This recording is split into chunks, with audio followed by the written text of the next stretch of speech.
പരീക്ഷാ ദിവസങ്ങളിൽ 10 മണിക്കൂറൊക്കെ ഇരുന്ന് പഠിച്ചിട്ടും പരീക്ഷാ ഹാളിൽ പോയി ക്വസ്റ്റ്യൻ പേപ്പർ കാണുമ്പോൾ ബ്ലാങ്ക് ആവുന്നു. ഈ അവസ്ഥ നിങ്ങളുടെ ലൈഫിൽ നിങ്ങൾ എപ്പോഴെങ്കിലും നേരിട്ടിട്ടുണ്ടെങ്കിൽ കമൻറ്റ് ബോക്സിൽ യെസ് എന്ന് പറഞ്ഞ് കമൻറ്റ് ചെയ്യാം. അതേസമയം നിങ്ങളെക്കാളും വളരെ കുറച്ച് പഠിക്കുന്ന ഒരു കുട്ടി മിക്ക സമയത്തും ഗെയിമും ഇൻസ്റ്റഗ്രാമൊക്കെ സ്ക്രോൾ ചെയ്തിട്ട് അവസാനം പരീക്ഷയ്ക്ക് വേണ്ടിയിട്ട് ഒരു തട്ടിക്കൂട്ട് കൊടുത്തൊക്കെ പഠിച്ച് എങ്ങനെയോ നിങ്ങളെക്കാളും കൂടുതൽ മാർക്ക് വാങ്ങുകയും ചെയ്തു. ഇത് ആ കുട്ടി ഒരു ജീനിയസ് ആയതുകൊണ്ടാണോ? മിക്ക സമയത്തും ആയിരിക്കില്ല. പക്ഷെ ആ കുട്ടിക്ക് നിങ്ങൾക്ക് അറിയാത്ത കുറച്ച് കാര്യങ്ങൾ അറിയോ? അതറിയാം. എങ്ങനെ പഠിക്കണമെന്ന് നിങ്ങളെക്കാളും വേ ബെറ്റർ ആയിട്ട് ആ ഒരു കുട്ടിക്ക് അറിയുന്നുണ്ടാവും. അപ്പൊ ആ ഒരു കുട്ടിയെ പോലെ ഇൻസ്റ്റഗ്രാം സ്ക്രോൾ ചെയ്ത് ഗെയിം കളിച്ചിട്ട് മാർക്ക് വാങ്ങാനല്ല, പക്ഷെ സ്മാർട്ടറായി കൂടുതൽ വർക്ക് ചെയ്ത് എങ്ങനെ മാർക്ക് വാങ്ങാമെന്നും പരീക്ഷയ്ക്ക് വേണ്ടി പഠിക്കാമെന്നാണ് നമ്മൾ ഈ വീഡിയോയിൽ വളരെ സയന്റിഫിക് ആയിട്ട് നോക്കാൻ പോകുന്നത്. ഈ ഒരു വീഡിയോ ചെയ്യാൻ എൻ്റെ വേറൊരു ഇൻസ്പിറേഷൻ എന്ന് വെച്ച് കഴിഞ്ഞാൽ കുറേ വർഷങ്ങളായിട്ട് ഞാൻ പലപ്പോഴും കേൾക്കുന്നതും വായിക്കുന്ന ഒരു കാര്യമാണ്, നമുക്ക് ഹാർഡ് വർക്കിനെക്കാളും കൂടുതൽ ഇമ്പോർട്ടൻറ്റ് സ്മാർട്ട് വർക്കാണെന്ന് എല്ലാവരും പറയും. പക്ഷേ എങ്ങനെയാണ് ഈ സ്മാർട്ട് വർക്ക് ശരിക്കും ചെയ്യേണ്ടതെന്ന് ആരും കാര്യമായിട്ട് പറഞ്ഞു തരാറില്ല. ഈ വീഡിയോയിൽ എക്സാക്ട്ലി ഞാൻ പറഞ്ഞുതരും എങ്ങനെയാണ് ഈ സ്മാർട്ട് വർക്ക് ശരിക്കും നിങ്ങൾ പ്രാക്ടിക്കലി ചെയ്യേണ്ടതെന്നുള്ളത്. അപ്പം അങ്ങനെ ചെയ്തിട്ട് നിങ്ങൾക്ക് ആക്ച്വലി പരീക്ഷയ്ക്കോ അല്ല നിങ്ങളുടെ പഠനത്തിലോ നിങ്ങൾക്ക് ഇത് യൂസ്ഫുൾ ആയിട്ട് തോന്നുകയാണ് തീർച്ചയായും കമൻറ്റ് ബോക്സിൽ അറിയിക്കുക. നിങ്ങളുടെ ഫ്രണ്ട്സിനെ എല്ലാവർക്കും ഷെയർ ചെയ്യുക. ഓൾസോ ഇതുപോലത്തെ ലേണിംഗ് റിലേറ്റഡ് ആയിട്ട് സ്റ്റഡി റിലേറ്റഡ് ആയിട്ടുള്ള വീഡിയോസ് ഇനിയും വേണമെങ്കിൽ തീർച്ചയായും നമ്മുടെ ചാനൽ സബ്സ്ക്രൈബ് ചെയ്യുക. Let's start the video. ഇതിനു വേണ്ടി ആദ്യം നമ്മൾ മനസ്സിലാക്കേണ്ട കോൺസെപ്റ്റാണ് മെറ്റാ ലേണിംഗ്. മെറ്റാ ലേണിംഗ് എന്ന് പറഞ്ഞാൽ വളരെ സിമ്പിളായിട്ട് ലേണിംഗ് അബൌട്ട് ലേണിംഗ് എന്നാണ്. അതായത് നമ്മളൊരു സാധനം പഠിക്കാൻ തുടങ്ങുകയാണെങ്കിൽ പലപ്പോഴും നമ്മൾ ചെയ്യുന്ന കാര്യം എന്താണ്? നമ്മൾ മാത്സ് പഠിക്കണം, നമ്മൾ മാത്സ് പഠിക്കും, ബുക്ക് എടുക്കുക, മാത്സ് പഠിക്കുക. ഇങ്ങനെ ഒരിക്കലും നിങ്ങൾ ചെയ്യാൻ പാടില്ല. നിങ്ങളൊരു കാര്യം പഠിക്കുന്നതിന് മുമ്പ് ആ പഠിക്കുന്ന കാര്യം എങ്ങനെ പഠിക്കുന്നുള്ള കാര്യം നമുക്ക് എന്ത് ചെയ്യണം? നമുക്ക് ആക്ച്വലി ഇരുന്ന് ചിന്തിക്കേണ്ട ആവശ്യമുണ്ട്. ആ ഒരു കാര്യം നിങ്ങൾ ചെയ്തു കഴിഞ്ഞാൽ നിങ്ങളുടെ മൊത്തം അത് കഴിഞ്ഞിട്ട് നിങ്ങൾ പഠിക്കാൻ പോകുന്ന കാര്യം കൂടുതൽ എഫക്റ്റീവ് ആവും എന്ന് മാത്രമല്ല, നിങ്ങൾക്ക് കുറഞ്ഞ സമയം കൊണ്ട് കൂടുതൽ കാര്യങ്ങൾ പഠിക്കാൻ പറ്റും. അപ്പോൾ ഇതൊന്നും കൂടി ക്ലിയർ ആയിട്ട് മനസ്സിലാക്കാൻ വേണ്ടിയിട്ട് നിങ്ങൾ ഈ കോട്ട് നോക്കുക. ഈ കോട്ട് എല്ലാവരും കണ്ടിട്ടുണ്ടാവും ജീവിതത്തിൽ. Give me 6 hours to chop down a tree and I will spend the first 4 sharpening the axe. ഒരു മരം മുറിക്കാൻ വേണ്ടി 6 മണിക്കൂർ നിങ്ങൾ എനിക്ക് തന്നാൽ ഞാൻ 6 മണിക്കൂർ ആക്ച്വലി മരം മുറിച്ചുകൊണ്ടിരിക്കില്ല. ആദ്യത്തെ 4 മണിക്കൂർ ഞാൻ എൻ്റെ ആക്സ് കോടാലി മൂർച്ച കൂട്ടാൻ വേണ്ടിയിട്ടായിരിക്കും സ്പെൻഡ് ചെയ്യാം. ഇനി ആദ്യത്തെ 4 മണിക്കൂർ സ്പെൻഡ് ചെയ്യണോ 2 മണിക്കൂർ സ്പെൻഡ് ചെയ്യണോ എന്നുള്ള കാര്യം നമുക്ക് ഡിബേറ്റബിൾ ആയിട്ടുള്ള കാര്യമാണ്. മാത്രമല്ല ഈ കോട്ട് ആക്ച്വലി എബ്രഹാം ലിങ്കൻ്റെ ആണോ എന്നുള്ള കാര്യം ഡിബേറ്റബിൾ ആയിട്ടുള്ള കാര്യമാണ്. പക്ഷേ ഇതൊരു വളരെ നല്ലൊരു ഐഡിയ ഉള്ള കാര്യമാണ്. കാരണം പലപ്പോഴും എന്താ സംഭവിക്കുകയെന്ന് വെച്ച് കഴിഞ്ഞാൽ നമ്മളൊരു സബ്ജക്റ്റ് പഠിക്കാതിരിക്കുമ്പോൾ, അതായത് നമ്മളൊരു മരം മുറിക്കാൻ വേണ്ടി ഇറങ്ങുന്ന സമയത്ത് നമ്മൾ എന്താ ചെയ്യുക? നമ്മൾ അങ്ങോട്ട് ചാടിക്കറി പഠിക്കുക, അങ്ങോട്ട് പഠിച്ചുകൊണ്ട് പരിപാടി തീർക്കാം. ടെക്സ്റ്റ് ബുക്ക് എടുക്കുക, പഠിക്കാം, മറ്റേ നോട്ട്ബുക്ക് എടുക്കുക, നോട്ട്സ് നോക്കാം, വായിക്കാം. എന്നിട്ട് നമ്മൾ പരിപാടി അങ്ങോട്ട് എന്തോ തുടങ്ങുകയാണ്, ഒരു ഡയറക്ഷൻ ഇല്ലാണ്ട് തുടങ്ങുകയാണ്. It is very similar to ഒരു ബ്ലണ്ട് ആയിട്ടുള്ള മൂർച്ച ഇല്ലാത്ത ഒരു കോടാലി എടുത്തിട്ട് നമ്മൾ മരം മുറിക്കാൻ ഇറങ്ങുന്ന അതേ പരിപാടി തന്നെയാണ്. ഇൻഫാക്ട് നിങ്ങൾക്ക് കോടാലി പോലും ഉണ്ടാവില്ല. നിങ്ങൾ അങ്ങനെയാണ് പഠിക്കാൻ പോകുന്നതെങ്കിൽ നിങ്ങളൊരു കത്തി എടുത്തിട്ട് എന്താണ് മരം മുറിക്കാൻ പോകുന്ന അവസ്ഥയായിരിക്കും ഉണ്ടാവുക. അപ്പോൾ തീർച്ചയായിട്ടും നമുക്ക് ആ ഒരു കാര്യം പഠനം തുടങ്ങുന്നതിന് മുമ്പ് നമുക്ക് നമ്മുടെ ആക്സ് ഷാർപ്പൺ ചെയ്തേ പറ്റുള്ളൂ. പക്ഷെ പഠനത്തിൻ്റെ കാര്യത്തിൽ നമ്മൾ എങ്ങനെ ഈ പരിപാടി ചെയ്യുക? അതിനെയാണ് നമ്മൾ മെറ്റാ ലേണിംഗ് എന്ന് വിളിക്കുക. ഇത് ആക്ച്വലി ഇംപ്ലിമെൻറ്റ് ചെയ്യാൻ വേണ്ടി നിങ്ങൾക്ക് ഒരു 10% റൂൾ ഉപയോഗിക്കാം. വളരെ സിമ്പിളായിട്ട് പറഞ്ഞാൽ അത്രയേ ഉള്ളൂ. നിങ്ങൾ 1 മണിക്കൂർ സാധനം പഠിക്കാൻ പോവുകയാണെങ്കിൽ ആ 1 മണിക്കൂറിൻ്റെ 10%, അതായത് ബേസിക്കലി 60 മിനിറ്റിൻ്റെ 6 മിനിറ്റ്, 5 to 6 മിനിറ്റ് എങ്കിലും എങ്ങനെ നിങ്ങൾ 60 മിനിറ്റ് പഠിക്കുന്നുള്ള കാര്യം സിമ്പിളായിട്ടൊന്ന് പ്ലാൻ ചെയ്യാം. അതിനുവേണ്ടി ഒരു 5 മിനിറ്റൊക്കെ നിങ്ങൾ എടുത്താൽ മതിയോ? ആ ഒരു 5 മിനിറ്റിൽ എന്താണ് എക്സാക്ട്ലി ചെയ്യേണ്ടത്? ഫോർ എക്സാമ്പിൾ നിങ്ങൾ മാത്സ് പരീക്ഷയ്ക്ക് വേണ്ടി പഠിക്കുന്നതെങ്കിൽ ആദ്യം തന്നെ ചാടി കയറി നിങ്ങൾ ചാപ്റ്റർ എടുത്തിട്ട് അല്ലെങ്കിൽ നോട്ട് എടുത്തിട്ട് വായിക്കുന്നതിന് മുമ്പ് നിങ്ങൾ നോക്കുക എന്താണ് നിങ്ങൾക്ക് പഠിക്കാനുള്ള സിലബസ്, ഏതൊക്കെ ചാപ്റ്റേഴ്സാണ് പഠിക്കാനുള്ളത്, അതിൻ്റെ വെയിറ്റേജ് നോക്കുക, ആ ചാപ്റ്റേഴ്സിനുള്ളിൽ എന്തൊക്കെയാണ് ബേസിക്കലി ഉള്ളതെന്നുള്ള കാര്യം നോക്കുക. എന്നിട്ട് നിങ്ങൾ ആ ഒരു സിലബസിൽ ഫസ്റ്റ് ചാപ്റ്റർ നമ്മൾ പഠിക്കാൻ തീരുമാനിച്ചു കഴിഞ്ഞാൽ അവിടെ ചാടിക്കയറി വീണ്ടും ടെക്സ്റ്റ് ബുക്ക് എടുത്തുകൊണ്ട് പഠിക്കില്ല. നിങ്ങൾ ആദ്യം നിങ്ങളുടെ ടെക്സ്റ്റ് ബുക്ക് അല്ലെങ്കിൽ നിങ്ങളുടെ നോട്ട് എടുത്തിട്ട് ഒന്ന് ബ്രൗസ് ചെയ്ത് നോക്കുക എന്തൊക്കെയാണ് നമ്മളെ കാത്തിരിക്കുന്നത്. അപ്പോൾ അതിനനുസരിച്ച് ഓട്ടോമാറ്റിക്കലി നിങ്ങൾക്ക് ഒരു ഇൻറ്റ്യൂഷൻ കിട്ടും. ഈ ഒരു ചാപ്റ്ററിൽ ആദ്യ ഭാഗമൊക്കെ സിമ്പിളാണ്, പക്ഷേ ഇടയിൽ വെച്ചിട്ടാണ് ബുദ്ധിമുട്ട് വരുന്നത്. അപ്പോൾ ആദ്യമൊക്കെ ഞാൻ കുറച്ച് പെട്ടെന്ന് തീർക്കണം, എന്നിട്ട് നടുവിൽ ഞങ്ങൾക്ക് കൂടുതൽ സമയം എടുക്കുന്നുള്ള ഒരു ഐഡിയ നിങ്ങൾക്ക് കിട്ടണമെങ്കിൽ should just browse through it. അപ്പോൾ നോട്ടും ഈ ടെക്സ്റ്റ് ബുക്കൊക്കെ ഒന്ന് ജസ്റ്റ് ഒന്ന് ബ്രൗസ് ചെയ്യുക. അവിടെയും കാര്യങ്ങൾ തീരുന്നില്ല. കാരണം പരീക്ഷയിൽ വരാൻ ഈ ടെക്സ്റ്റ് ബുക്ക് മൊത്തം എഴുതി വെക്കാനല്ലോ പരീക്ഷയിൽ വരിക. പരീക്ഷയിൽ ചോദ്യങ്ങളായിരിക്കും വരിക which might be very similar to textbook, അല്ലെങ്കിൽ കുറച്ച് ഡിഫറൻറ്റും ആവാൻ ചാൻസ് ഉണ്ട്. ഓരോ സബ്ജക്റ്റിനും ഓരോ പോലെയൊക്കെ ആയിരിക്കും ഉണ്ടാവുക. അപ്പോൾ നമ്മൾ എന്ത് ചെയ്യണം? നമ്മുടെ മുൻ പരീക്ഷയിൽ വന്ന പ്രീവിയസ് ഇയർ പേപ്പറിൽ ഒരു 2 ക്വസ്റ്റ്യൻ പേപ്പർ എങ്കിലും നിങ്ങൾ എന്ത് ചെയ്യുക? ഒന്ന് നോക്കുക. അപ്പം നിങ്ങൾക്ക് മനസ്സിലാവും ഈ ടെക്സ്റ്റ് ബുക്കിൽ ഏതൊക്കെ ഭാഗങ്ങളാണ് കൂടുതൽ ഇമ്പോർട്ടൻറ്റ്, ഈ ടെക്സ്റ്റ് ബുക്കിൽ ഒരു പ്രത്യേക രീതിയിലേക്കും കാര്യങ്ങൾ കൊടുത്തിട്ടുണ്ടാവും, പക്ഷേ പരീക്ഷയിൽ ചോദിക്കുന്നത് ഏത് രീതിയിലാണെന്നുള്ളതിൻ്റെ ഒരു ഐഡിയ കിട്ടും. ഇങ്ങനെ ഐഡിയ കിട്ടിയിട്ടാണ് നിങ്ങൾ പഠനം സ്റ്റാർട്ട് ചെയ്യുന്നതെങ്കിൽ നിങ്ങളുടെ പഠിത്തം കുറച്ചും കൂടി എഫക്റ്റീവ് ആയിരിക്കും. കാരണം നിങ്ങൾക്ക് എന്ത് ചെയ്യണം, എന്ത് ചെയ്യേണ്ട ആവശ്യമില്ല എന്നുള്ള കാര്യം കൃത്യമായൊരു ധാരണ ഉണ്ടാവും. ആ ഒരു കാര്യം നിങ്ങളെ കുറേ സമയം ലാഭിക്കാൻ ഹെൽപ്പ് ചെയ്യുകയും ചെയ്യും. മാത്രമല്ല നിങ്ങളുടെ overall study at least from an exam point of view നിങ്ങൾക്ക് കുറച്ചുകൂടി എഫക്റ്റീവ് ആയിട്ട് ചെയ്യാൻ പറ്റും. എക്സാക്ട്ലി ഈ ഒരു കാര്യമാണ് ഞാൻ ഈ വീഡിയോയുടെ സ്റ്റാർട്ടിങ്ങിൽ പറഞ്ഞ ആ ഒരു കുട്ടി ചെയ്യുന്നുണ്ടാവുക. ആ കുട്ടി ഇതിൻ്റെ എക്സ്ട്രീം വേർഷൻ ആയിരിക്കും ചെയ്യുക. പരീക്ഷയുടെ തലേന്നിട്ട് ജസ്റ്റ് കുറച്ച് പ്രീവിയസ് ഇയർ ക്വസ്റ്റൻ നോക്കുമായിരിക്കും, അല്ലെങ്കിൽ ജസ്റ്റ് കുറച്ച് ഇമ്പോർട്ടൻ്റ് ആയിട്ടുള്ള ചോദ്യങ്ങൾ മാത്രം പഠിച്ചു പോകുമായിരിക്കും. അതതിൻ്റെ എക്സ്ട്രീം കാര്യമായിരിക്കും. എല്ലാവരും എപ്പോഴും അത് ചെയ്തുകൊണ്ടിരുന്നു കഴിഞ്ഞാൽ നിങ്ങൾക്ക് ലൈഫിൽ പഠനത്തിൻ്റെ കാര്യത്തിൽ പ്രോഗ്രസ് ഉണ്ടാക്കാൻ പറ്റുന്നുണ്ടാവില്ല. പക്ഷേ അതിൻ്റെ കുറച്ചും കൂടി ഒരു പ്രോപ്പർ ആയിട്ടുള്ള വേർഷനാണ് ഇവിടെ ഞാൻ പറയുന്നത്. അപ്പോൾ ഇങ്ങനെയാണ് സ്മാർട്ട് വർക്ക് ചെയ്യുക. പക്ഷേ ഇതൊരു മെത്തേഡ് മാത്രമാണ്. ഇനിയും കുറച്ചും കൂടി കാര്യങ്ങൾ നമുക്ക് പഠിക്കാനുണ്ട്. ഓരോന്നായിട്ടുള്ള കാര്യങ്ങൾ നോക്കാം. രണ്ടാമത്തെ കോൺസെപ്റ്റ് ആണ് ഇറ്റ്സ് കോൾഡ് ഡയറക്ട്നെസ്. അതായത് ബേസിക്കലി ഓരോ സബ്ജക്റ്റും പഠിക്കേണ്ട ഓരോ രീതിയുണ്ട്. മനസ്സിലാക്കാൻ വേണ്ടി ഒരു സിമ്പിൾ എക്സാമ്പിൾ പറഞ്ഞുതരാം. നിങ്ങൾക്ക് നീന്തൽ അറിയില്ല എന്ന് വിചാരിക്കാം. എനിക്ക് നീന്തൽ അറിയില്ല. അപ്പോൾ ഞാൻ നീന്തൽ പഠിക്കാൻ വേണ്ടി എന്ത് ചെയ്തു? ഞാൻ യൂട്യൂബിൽ മൈക്കിൾ ഫെൽപ്സിൻ്റെ കുറച്ച് വീഡിയോ എടുത്തു. ഏറ്റവും ബെസ്റ്റ് നീന്തുന്ന ആളല്ലേ. അപ്പോൾ അയാൾ എങ്ങനെയാണ് നീന്തുന്നത് നോക്കിയിട്ട് ഞാൻ ഒരു 10-15 യൂട്യൂബ് വീഡിയോ ഒക്കെ കുത്തിയിരുന്ന് ഇങ്ങനെ അനലൈസ് ചെയ്ത് പഠിച്ചു. എന്നിട്ട് ഞാൻ സ്വിമ്മിംഗ് പൂളിലേക്ക് ചാടി. എന്ത് സംഭവിക്കും? നിങ്ങൾ കമൻറ്റ് ബോക്സിൽ കമൻറ്റ് ചെയ്ത് നോക്ക്. ഞാൻ ഫ്ലോട്ട് ചെയ്യുമോ, നീന്തുമോ, അല്ലെങ്കിൽ ഞാൻ ഡ്രൗൺ ചെയ്ത് പോവോ? ഓട്ടോമാറ്റിക്കലി നിങ്ങൾക്ക് അറിയായിരിക്കും എന്തായിരിക്കും ഉത്തരം. അപ്പോൾ ഓരോ കാര്യങ്ങളും പഠിക്കാൻ ഓരോരോ രീതിയുണ്ട്. എല്ലാ കാര്യങ്ങളും നമ്മൾ ഒരേപോലെ അല്ല പഠിക്കാം. ഈ സെയിം കോൺസെപ്റ്റ് നിങ്ങൾ ഓരോ സബ്ജക്റ്റ് പഠിക്കുമ്പോൾ ആപ്ലിക്കബിൾ ആണ്. അതായത് നിങ്ങൾ ഫിസിക്സ് പഠിക്കുന്ന പോലെ അല്ല നിങ്ങൾ മാത്സ് പഠിക്കേണ്ടത്, നിങ്ങൾ മാത്സ് പഠിക്കുന്ന പോലെ അല്ല നിങ്ങൾ സോഷ്യൽ പഠിക്കേണ്ടത്. ഞാൻ കുറച്ചുകൂടി സ്പെസിഫിക് ആയിട്ട് പറഞ്ഞുതരാം. ഫോർ എക്സാമ്പിൾ, നിങ്ങൾ ഫിസിക്സ് പഠിക്കാതിരിക്കുമ്പോൾ നിങ്ങൾ ഈ ബയോളജി സോഷ്യലും പഠിക്കുന്ന പോലെ നിങ്ങളെല്ലാം ബൈഹാർട്ട് ആക്കുന്നു. ഒന്നും മനസ്സിലാക്കാൻ നോക്കുന്നില്ല, നിങ്ങളെല്ലാം ബൈഹാർട്ട് ആക്കുന്നു. ഡെഫിനിഷൻ എങ്ങനെ പഠിക്കുന്നു, അടുത്ത ഫോർമുലയും പഠിക്കുന്നു. ഓക്കെ, ഫോർമുലയൊക്കെ ബൈഹാർട്ട് ആക്കണം. പക്ഷേ നിങ്ങളൊന്നും മനസ്സിലാക്കുന്നില്ല. ക്വസ്റ്റ്യൻ നോക്കുമ്പോൾ അതും ഇങ്ങനെ ബൈഹാർട്ട് ആക്കും. എല്ലാം ബൈഹാർട്ട് ആക്കിക്കൊണ്ടിരുന്നു കഴിഞ്ഞാൽ രണ്ട് കാര്യങ്ങൾ സംഭവിക്കും. ഒന്ന്, നിങ്ങൾക്ക് പരീക്ഷ മാർക്ക് കിട്ടില്ല. കാരണം ഫിസിക്സിലൊക്കെ പല ചോദ്യങ്ങളും വരാൻ പോകുന്നത് നിങ്ങളുടെ അണ്ടർലൈൻ കോൺസെപ്റ്റ് നിങ്ങൾ എത്രത്തോളം മനസ്സിലാക്കിയതിൻ്റെ അടിസ്ഥാനത്തിലായിരിക്കും.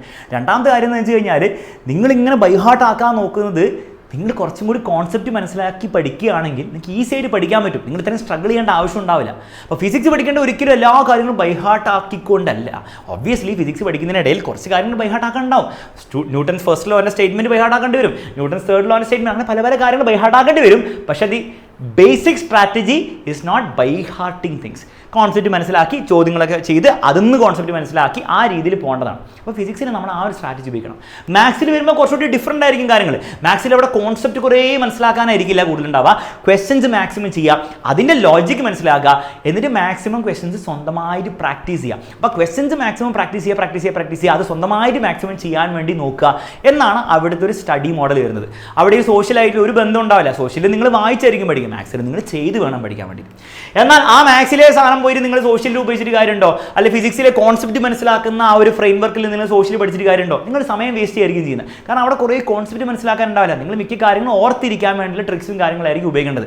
അപ്പോൾ അതിനുവേണ്ടി നിങ്ങൾക്ക് ഈ വീഡിയോ ചെക്കൗട്ട് ചെയ്യാം.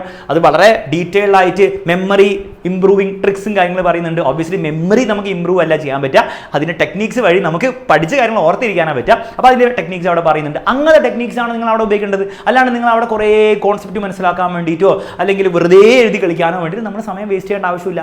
നേരെ മറിച്ച് നമ്മൾ ഇംഗ്ലീഷിലേക്ക് വരുമ്പോൾ ഇതൊന്നും ആയിരിക്കില്ല. അവിടെ ഇംഗ്ലീഷിലേക്ക് വരുമ്പോൾ അവിടെ നിങ്ങൾ കൂടുതൽ റൈറ്റിംഗ് പ്രാക്ടീസ് ആയിരിക്കും വരുന്നത്. അപ്പോൾ നിങ്ങൾ അവിടെ കോൺസെപ്റ്റ് മനസ്സിലാക്കുകയല്ല, ഓർത്തിരിക്കുകയല്ല, നിങ്ങൾക്ക് ലെറ്റർ റൈറ്റിങ്ങും ഡയറി എൻട്രിയൊക്കെ നിങ്ങൾ എഴുതി പഠിക്കണം. അപ്പോൾ സ്വന്തമായിട്ട് എഴുതി പഠിക്കുന്ന ആ ഒരു സ്ട്രാറ്റജിയിലേക്ക് നിങ്ങൾ മാറിയില്ലെങ്കിൽ നിങ്ങൾക്ക് ഇംഗ്ലീഷിന് മാർക്ക് കിട്ടില്ല. അഥവാ ലാംഗ്വേജസിൽ ബാക്കിയുള്ള എല്ലാ ലാംഗ്വേജസും നമ്മൾ നോക്കുകയാണെങ്കിൽ മാർക്ക് കിട്ടില്ല. അപ്പോൾ ഓരോ സബ്ജക്റ്റിന് അപ്രോപ്രിയേറ്റ് ആയുള്ള രീതിയിൽ നമ്മൾ പഠിക്കണം. അതിനാണ് നമ്മൾ ഡയറക്ട്നെസ് എന്ന് വിളിക്കുക. അപ്പോൾ ഈ ഒരു ഫ്രെയിം വർക്കും കൂടെ നിങ്ങൾ ഉപയോഗിച്ച് കഴിഞ്ഞാൽ നിങ്ങൾക്ക് വീണ്ടും സമയം ലാഭിക്കാനും പറ്റും. മാത്രമല്ല നിങ്ങൾ ആക്ച്വലി നിങ്ങളുടെ പഠനം കുറച്ചും കൂടി എഫക്റ്റീവ് ആവും. You will be doing actual smart work. മൂന്നാമത്തെ മെത്തേഡ് മനസ്സിലാക്കാൻ വേണ്ടിയിട്ട് ഒരു ആക്ച്വൽ സയന്റിഫിക് എക്സ്പെരിമെന്റ് കഥ പറഞ്ഞുതരാം. ഈ രണ്ടുപേരും കൂടെ ഒരു എക്സ്പെരിമെന്റ് ചെയ്തു. ബേസിക്കലി കുട്ടികളെ 2 ഗ്രൂപ്പാക്കി, 2 ഗ്രൂപ്പിനും ഒരേ പാസേജ് കൊടുത്തു. എന്നിട്ട് നിങ്ങളിത് പഠിക്കണം എന്ന് പറഞ്ഞു. പക്ഷേ ഫസ്റ്റ് ഗ്രൂപ്പിനോട് അവർ പറഞ്ഞു ഈ ഒരു പാസേജ് നിങ്ങൾ 4 തവണ വായിക്കുക, ബൈഹാർട്ട് ആക്കാൻ വേണ്ടി ഇങ്ങനെ വായിച്ചുകൊണ്ടിരിക്കുക 4 തവണ വായിക്കാൻ വേണ്ടി പറഞ്ഞു. രണ്ടാമത്തെ ഗ്രൂപ്പിനോട് പറഞ്ഞു നിങ്ങൾ ഒറ്റ തവണ വായിച്ചാൽ മതി, എന്നിട്ട് ഞങ്ങൾ അടച്ചു വെച്ചിട്ട് ഞങ്ങൾ 3 പ്രാവശ്യം ഇതേ പാസേജ് നിങ്ങളെ ടെസ്റ്റ് ചെയ്യിപ്പിക്കും. അതാണ് നിങ്ങൾ ചെയ്യേണ്ടതെന്ന് പറഞ്ഞു. എന്നിട്ട് ഈ 2 ഗ്രൂപ്പിനെയും അവർ ഈ പരിപാടി കഴിഞ്ഞിട്ട് 2 രീതിയിൽ പഠിച്ചു കഴിഞ്ഞിട്ടുണ്ടാവല്ലോ, അത് കഴിഞ്ഞിട്ട് അവർ ടെസ്റ്റ് ചെയ്തു. അതിൻ്റെ റിസൾട്ട് എന്തായിരുന്നു? ഈ പഠിച്ചു കഴിഞ്ഞിട്ട് 5 മിനിറ്റിൽ ഒരു ടെസ്റ്റ് നടത്തിയപ്പോൾ ആക്ച്വലി ഫസ്റ്റ് ഗ്രൂപ്പാണ് ജയിച്ചത്. അതായത് 4 തവണ വെറുതെ വായിച്ച ഗ്രൂപ്പ് അങ്ങോട്ട് ജയിച്ചു. ആ മറ്റേ ടെസ്റ്റ് എടുത്തവരൊന്നും ആക്ച്വലി കുറച്ച് മോശമായിരുന്നു. ഭയങ്കര മോശമല്ല, കുറച്ച് മോശം. അപ്പോൾ നമ്മൾ വിചാരിക്കും ഓക്കെ, ഞങ്ങൾ വെറുതെ വായിച്ച് ഇങ്ങനെ പഠിക്കുന്നതല്ല നല്ലത്. പക്ഷെ ഇത് 5 മിനിറ്റ് കഴിഞ്ഞപ്പോൾ നടന്ന ടെസ്റ്റിൻ്റെ റിസൾട്ടാണ്. ഇതേ ഗ്രൂപ്പിനെ ഇവർ ഒരു ആഴ്ച കഴിഞ്ഞ് ടെസ്റ്റ് ചെയ്തപ്പോൾ രണ്ടാമത്തെ ഗ്രൂപ്പ് ജയിച്ചു എന്ന് മാത്രമല്ല, അവരുടെ മാർക്ക് ഫസ്റ്റ് ഗ്രൂപ്പിനേക്കാൾ 50% കൂടുതലായിരുന്നു. ജസ്റ്റ് ഒരു എക്സാമ്പിൾ പറയുകയാണെങ്കിൽ, ആദ്യത്തെ ഗ്രൂപ്പ് 50 മാർക്കാണ് വാങ്ങിച്ചെങ്കിൽ ഒരാഴ്ച കഴിഞ്ഞപ്പോൾ രണ്ടാമത്തെ ഗ്രൂപ്പ് ഇതേ എക്സാമിൽ 75 മാർക്കാണ് വാങ്ങിച്ചത്. അപ്പോൾ അത്രയും ഡിഫറൻസ് ആണ് ഉണ്ടാക്കിയത്. അപ്പോൾ ഇവിടെ നമുക്ക് മനസ്സിലാക്കാം, ലോങ് ടേം നിങ്ങൾക്ക് ഒരു കാര്യം ഓർത്ത് വെക്കണമെങ്കിൽ നിങ്ങൾ വീണ്ടും വീണ്ടും വീണ്ടും അത് വായിക്കുകയല്ല ചെയ്യേണ്ടത്. ഇൻഫാക്ട് നിങ്ങൾ ഒരു തവണയോ 2 തവണയോ വായിച്ചാൽ മതി. അതിനുശേഷം നിങ്ങൾ വീണ്ടും സ്വയം ടെസ്റ്റ് ചെയ്യാണ് വേണ്ടത്. ഇതിനെയാണ് നമ്മൾ ആക്റ്റീവ് റീകോൾ അഥവാ ആക്റ്റീവ് ലേണിംഗ് വിളിക്കാം. അപ്പോൾ ഈ ഒരു ആക്റ്റീവ് ലേണിംഗ് നിങ്ങൾ ചെയ്യുന്നില്ലെങ്കിൽ നിങ്ങൾ ആക്ച്വലി കുറേ സമയം നിങ്ങളുടെ വേസ്റ്റ് ആണ് ചെയ്യുന്നത്. അപ്പോൾ ഈ ആക്റ്റീവ് ലേണിംഗ് വളരെ സിമ്പിളായിട്ട് എങ്ങനെ ചെയ്യാമെന്ന് മനസ്സിലാക്കുന്ന വളരെ നല്ലൊരു ഐഡിയ ആയിരിക്കും. സിമ്പിളായിട്ട് ഞാൻ പറയാം. അതിനുവേണ്ടി ഇമാജിൻ ചെയ്യുക, നിങ്ങളൊരു സബ്ജക്റ്റ് പഠിക്കുകയാണ്. ഫോർ എക്സാമ്പിൾ സോഷ്യൽ സയൻസിലെ ഒരു വളരെ ഇമ്പോർട്ടൻ്റ് ആയിട്ടുള്ള ചോദ്യം നിങ്ങൾ പഠിക്കാൻ വിചാരിക്കും. അപ്പോൾ വലിയ പാരഗ്രാഫാണ്, അത് നിങ്ങൾ പഠിച്ചു കഴിഞ്ഞു, അറ്റ്ലീസ്റ്റ് നിങ്ങൾ വായിച്ചു കഴിഞ്ഞു. എന്നിട്ട് പല കുട്ടികളും എന്താ ചെയ്യുക, അത് വായിച്ചു കഴിഞ്ഞിട്ട് ഒന്നെങ്കിൽ പിന്നീട് റിവിഷൻ ചെയ്യുന്ന സമയത്തോ അല്ലെങ്കിൽ അപ്പം തന്നെ നിങ്ങൾ പഠിച്ചു എന്ന് ഉറപ്പ് വരുത്താൻ വേണ്ടി എന്ത് ചെയ്യും, ഒന്നെങ്കിൽ ഇങ്ങനെ ടെക്സ്റ്റ് ബുക്ക് ഇങ്ങനെ എടുത്തു വെക്കും, എന്നിട്ട് ഓരോ കാര്യങ്ങൾ ഇമ്പോർട്ടൻറ്റ് ഹൈലൈറ്റ് ചെയ്യും. എന്നിട്ട് എന്ത് ചെയ്യും, ഇതെനിക്കറിയാലോ എന്ന് വായിച്ചൊക്കെ നോക്കും. അപ്പം നിങ്ങളുടെ ബ്രെയിനും പറയും അറിയാം. അപ്പോൾ നിങ്ങൾ വിചാരിക്കും നിങ്ങൾ പഠിച്ചു കഴിഞ്ഞു. ഇതിനെയാണ് നമ്മൾ പാസീവ് റീകോൾ അഥവാ പാസീവ് ലേണിംഗ് വിളിക്കുക. ഇങ്ങനെ പഠിച്ചു കഴിഞ്ഞാൽ നിങ്ങളുടെ ബ്രെയിൻ നിങ്ങൾക്ക് ഇങ്ങനെ പറഞ്ഞു തരും, നിങ്ങൾക്കറിയാം. കാരണം എന്താണ്, ബ്രെയിൻ ആക്ച്വലി ക്രോസ് ചെക്കാണ് ചെയ്യുക. ഈ കാര്യം എൻ്റെ ബ്രെയിനിലുണ്ടോ? ഉണ്ട്. ഈ കാര്യം എൻ്റെ ബ്രെയിനിലുണ്ടോ? ഉണ്ട്. ഈ ക്രോസ് ചെക്കിംഗ് ആണ് അവിടെ നിൽക്കുന്നത്, വിച്ച് ഇസ് ഫൈൻ. പക്ഷെ പരീക്ഷയിൽ അതല്ല ചെയ്യുന്നത്. പരീക്ഷയിൽ ബ്രെയിൻ ക്രോസ് ചെക്ക് ആണോ ചെയ്യുക? അല്ല. പരീക്ഷയിൽ നിങ്ങൾ ആ ചോദ്യം കാണുമ്പോൾ ഈ സാധനം ഒന്നും അവിടെ ഇല്ല, ഈ ഹൈലൈറ്റ് ചെയ്ത് വെച്ച പരിപാടി, സൈഡിൽ ചെയ്ത് വെച്ച പരിപാടി ഒന്നും അവിടെ ഇല്ല. പക്ഷെ പരീക്ഷയിൽ ക്വസ്റ്റ്യൻ പേപ്പറിൽ ചോദ്യം കാണുമ്പോൾ ക്രോസ് ചെക്ക് അല്ല ചെയ്യേണ്ടത്. ആ ക്വസ്റ്റ്യൻ കാണുമ്പോൾ ആ സാധനം എന്താണോ ഉള്ളത് അത് പുറത്തേക്ക് അല്ലെ പേപ്പറിലേക്ക് വരണം. ആ ഒരു പ്രാക്ടീസ് നമ്മൾ ചെയ്യാത്തത് കൊണ്ട് തന്നെ നമുക്കത് പരീക്ഷയിൽ റീപ്രൊഡ്യൂസ് ചെയ്യാൻ പറ്റില്ല. അപ്പോൾ ഇതിന് നിങ്ങൾ പ്രാക്ടിക്കലി ചെയ്യേണ്ട കാര്യം വളരെ സിമ്പിളായുള്ള കാര്യമാണ്. ഈ പരിപാടിയൊക്കെ നിർത്തിയിട്ട് ഒരു സാധനം പഠിച്ചു കഴിഞ്ഞാൽ അറ്റ്ലീസ്റ്റ് പകുതിയെങ്കിലും നിങ്ങളത് ഒരു ബേസിക് ആയിട്ടൊരു ഐഡിയ ഉണ്ടാക്കി കഴിഞ്ഞാൽ ഇമ്മീഡിയറ്റ്ലി നിങ്ങൾ ആ ബുക്ക് ഒന്ന് അടച്ചു വെക്കുക, കംപ്ലീറ്റ്ലി അടച്ചു വെച്ചിട്ട് കുത്തിയിരുന്ന് ചിന്തിക്കുക, എന്തായിരുന്നു ഞാൻ പഠിച്ചത്. പറ്റുമെങ്കിൽ ഈവൻ ബെറ്റർ ആയിട്ടുള്ള കാര്യം നിങ്ങളൊരു ബ്ലാങ്ക് പേപ്പർ എടുത്ത് അത് എന്തൊക്കെയാണോ ഓർമ്മയുള്ളത് എഴുതുക. അപ്പം ഒരു സ്ട്രഗിൾ നിങ്ങൾക്ക് ഉണ്ടാവും. ഒരു എളുപ്പ പരിപാടിയല്ല, പല കാര്യങ്ങളും നിങ്ങൾക്ക് ഓർമ്മ ഉണ്ടാവില്ല. അതാണ് നിങ്ങളുടെ റിയാലിറ്റി. ആ റിയാലിറ്റീൻ്റെ മുകളിൽ വേണം നമുക്ക് ബിൽഡ് ചെയ്യാൻ വേണ്ടിയിട്ട്. അപ്പോൾ പറ്റുന്ന കാര്യങ്ങളൊക്കെ എഴുതാൻ പറ്റാത്ത പോയിന്റ്സിൽ നിങ്ങൾ എന്ത് ചെയ്യണം, ആ സമയത്ത് വീണ്ടും ബുക്ക് എടുത്ത് നോക്കുക. ആ ഓർമ്മയില്ലാത്ത കാര്യങ്ങൾ മാത്രം വീണ്ടും ഓർത്തെടുക്കുക. അത് വീണ്ടും വായിച്ചു കഴിഞ്ഞാൽ വീണ്ടും ഓക്കെ ഇപ്പം എനിക്ക് ഓർമ്മ കിട്ടിയെന്ന് പറഞ്ഞുള്ള ഫേക്ക് കോൺഫിഡൻസിൽ വീണ്ടും മുന്നോട്ട് പോകരുത്.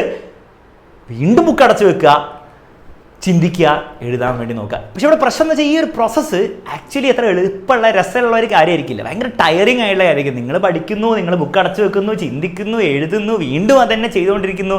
നിങ്ങൾ ആക്ച്വലി ഇടയിൽ ഇങ്ങനെ സക്സസ്ഫുൾ ആവുന്നില്ല ആക്ച്വലി, അല്ലേ? കാരണം നിങ്ങൾക്ക് ഭയങ്കര സ്ട്രഗിളാണ്. അപ്പോൾ ആ സ്ട്രഗിൾ കുറച്ച് കൂടുതലായിരിക്കും. പക്ഷേ ഇതിൻ്റെ ഏറ്റവും വലിയ ഗുണം എന്ന് വെച്ച് കഴിഞ്ഞാൽ നിങ്ങൾ ഇങ്ങനെ പഠിച്ചു കഴിഞ്ഞാൽ, നിങ്ങൾ സ്വയം ടെസ്റ്റ് ചെയ്തുകൊണ്ടായിരിക്കണം, നേരത്തെ എക്സ്പെരിമെൻറ്റ് പോലെ അല്ലേ, അത് നിങ്ങൾ ചെയ്തു കഴിഞ്ഞാൽ നിങ്ങളത് കുറേ നാളത്തേക്ക് ഓർമ്മയിൽ നിങ്ങളുടെ മനസ്സിലുണ്ടാവും എന്ന് മാത്രമല്ല, നിങ്ങൾക്ക് അത് പിന്നീട് നിങ്ങൾ പരീക്ഷയുടെ മുൻപൊക്കെ റിവൈസ് ചെയ്യുമ്പോൾ നിങ്ങൾക്ക് ഭയങ്കര ഈസി ആയിട്ട് അത് കിട്ടും. അപ്പോൾ ഓവറോൾ നമ്മൾ നോക്കുകയാണെങ്കിൽ നമ്മൾ ആ കാര്യം പഠിക്കാൻ വേണ്ടി സ്പെൻഡ് ചെയ്ത സമയം വളരെ കുറച്ചേ ഉണ്ടാവുള്ളൂ ഇൻ കമ്പാരിസൺ ടു വീണ്ടും ഇങ്ങനെ വായിച്ചുകൊണ്ടിരിക്കുന്നു. അപ്പോൾ എഫേർട്ട് കൂടുതലായിരിക്കും, പക്ഷേ ആക്ച്വലി ഭയങ്കര യൂസ്ഫുൾ ആയുള്ള കാര്യമാണ്. ഇറ്റ്സ് ജസ്റ്റ് ലൈക്ക് നിങ്ങൾക്ക് മസിൽ വെക്കണമെങ്കിൽ നിങ്ങൾ ഈ തൂവൽ 1000 തവണ അങ്ങനെ പൊക്കിക്കൊണ്ടിരുന്നതിലും കാര്യമുണ്ടോ? ഭയങ്കര ഈസി ആയിട്ടുള്ള കാര്യമായിരിക്കും, ഭയങ്കര രസമായിരിക്കും, എളുപ്പത്തിൽ ഇങ്ങനെ ചെയ്തുകൊണ്ടിരിക്കാൻ പറ്റും, സന്തോഷത്തോടെ ചെയ്യാം. പക്ഷേ നിങ്ങൾ ഒരു തരി പോലും മസിൽ നിങ്ങൾക്ക് ഡെവലപ്പ് ചെയ്യാൻ പറ്റില്ല. നേരെ മറിച്ച് ഈ ഡമ്പൽ ഭയങ്കര കഷ്ടപ്പെട്ട് പൊക്കാന്ന് പറഞ്ഞാൽ എളുപ്പ പരിപാടിയല്ല, ബുദ്ധിമുട്ടുള്ള കാര്യമാണ്, അത്ര രസവും ഉണ്ടാവില്ല. പക്ഷേ അറ്റ് ദി എൻഡ് ഇതായിരിക്കും ആക്ച്വലി നിങ്ങളുടെ മസിൽ ഗ്രോ ചെയ്യാൻ വേണ്ടി ഹെൽപ്പ് ചെയ്യുക. ഇതിനെയാണ് നമ്മൾ ലേണിംഗ് സയൻസിൽ ഡിസൈറബിൾ ഡിഫിക്കൽട്ടി എന്ന് വിളിക്കുക. ഒരു കാര്യം നിങ്ങൾ പഠിക്കുമ്പോൾ ഭയങ്കര പോസിറ്റീവ് ഫീലിങ്സ് ഒക്കെയാണ് നിങ്ങൾ കാര്യമായിട്ടൊന്നും പഠിക്കുന്നില്ല എന്ന് അതിൻ്റെ അർത്ഥം. നേരെ മറിച്ച് ഒരു കാര്യം നിങ്ങൾ പഠിക്കുന്ന സമയത്ത് നിങ്ങൾക്ക് ഭയങ്കര എഫേർട്ട് നിങ്ങളുടെ ബ്രെയിനിൽ ഫീൽ ചെയ്യുന്നുണ്ടെങ്കിൽ ഒരു സ്ട്രെസ് എന്ന് പറഞ്ഞാൽ ക്രോണിക് സ്ട്രെസ് അല്ല, സ്ട്രെസ്സിൻ്റെ ഒരു വീഡിയോ ഞാൻ ചെയ്തിട്ട് ഇവിടെ കാണാൻ പറ്റും. ക്രോണിക് സ്ട്രെസ് ഒന്നും അല്ല, പക്ഷേ ആ പഠിക്കുന്നതിൻ്റെ ഒരു ബുദ്ധിമുട്ട്, ഒരു ഡിസ്കംഫർട്ടാണ് നിങ്ങൾക്ക് ഫീൽ ചെയ്യുന്നതെങ്കിൽ ആക്ച്വലി നല്ലൊരു കാര്യമാണ്. കാരണം അപ്പോഴാണ് നിങ്ങൾ നിങ്ങളുടെ ബ്രെയിൻ അപ്പോഴാണ് വർക്ക് ആവുന്നതിൻ്റെ ഒരു പ്രൂഫാണത്. അപ്പോൾ നിങ്ങൾ ഒരു 10 മിനിറ്റ് പഠിക്കാനിരിക്കുകയാണെങ്കിൽ പോലും അത് ആക്ച്വലി എഫക്റ്റീവ് ആക്കണമെങ്കിൽ you should have this desirable difficulty. ആവശ്യമുള്ളൊരു ഡിഫിക്കൽട്ടി പഠനത്തിൽ എപ്പോഴും ഉണ്ടാവും. അതില്ലെങ്കിൽ അതിൻ്റെ അർത്ഥം എന്താണെന്ന് വെച്ച് കഴിഞ്ഞാൽ നിങ്ങൾക്ക് ആ പഠനം കൊണ്ട് കാര്യമില്ല എന്നാണ് സത്യം.